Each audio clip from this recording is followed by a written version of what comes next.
far corner of Triangle Alley, below the whooshing sound of a sparkling TR-3B, at the edge of a dark forest where lumbering beasts dwell. It's Beyond the Beyond with Tanner Rush. Beyond the Beyond, Unlocking the Mind's Eye, a closer look at remote viewing, Part 1. What if I told you that you could see across the world with your eyes closed, that you could peek into a locked box and see the documents therein, or gaze upon the dark side of the moon from your living room? Would you call me crazy? In the 1950s and 60s, when the Cold War was heating up and the US was looking for every possible advantage it could get against Russia, we tried just about everything under the sun.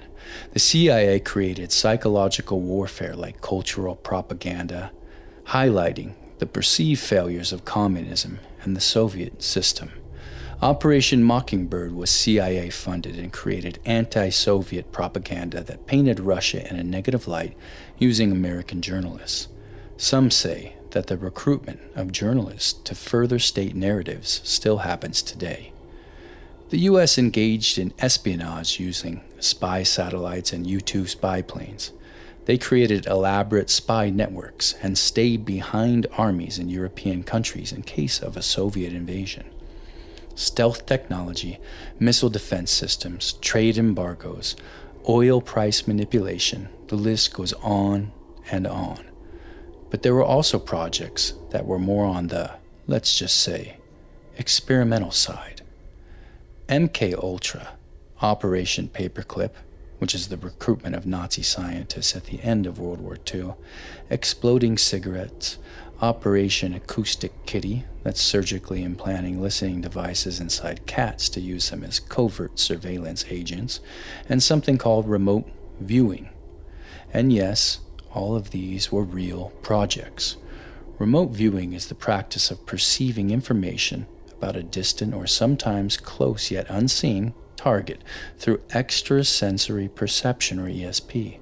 It is a form of mental exploration where the mind can transcend barriers to access hidden locations, objects, or events. These could be objects buried far underground or those on the other side of the world. Project Stargate is perhaps the most well-known of the remote viewing programs. Though it officially started in 1972, its origins date back decades earlier, when the government first expressed interest in psychic phenomena.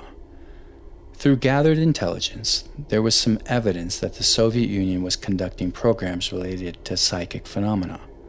Not to be edged out by the big, snarling, and perhaps telepathic bear, the U.S. began conducting its own research into said phenomena with Project Grill Flame under the U.S. Army Intelligence and Security Command.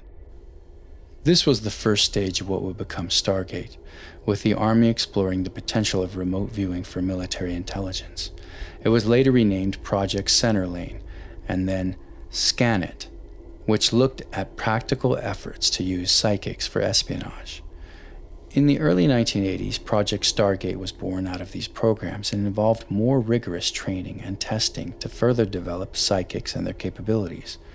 In 1983, the project was transferred to SRI International, Stanford Research Institute, in California, where additional remote viewing experiments took place, overseen by parapsychologists. One of the key remote viewers of Project Stargate was a man named Ingo Swann. He was a self-proclaimed artist and psychic and was brought into the project very early on. Swann is often credited with creating a core methodology for remote viewing, a sort of how-to guide for incoming recruits. He also had many successful remote viewing sessions. These include describing Jupiter's ring system long before any such discovery was made, the remote viewing of a Russian base with precise details that were later verified by satellite imagery, the remote viewing of an earthquake before it actually occurred, and many, many more. Swann's remote viewing sessions were revolutionary, not only due to their accuracy, but because they seemed to showcase the vast potential of the human mind and its ability to access information beyond the ordinary senses.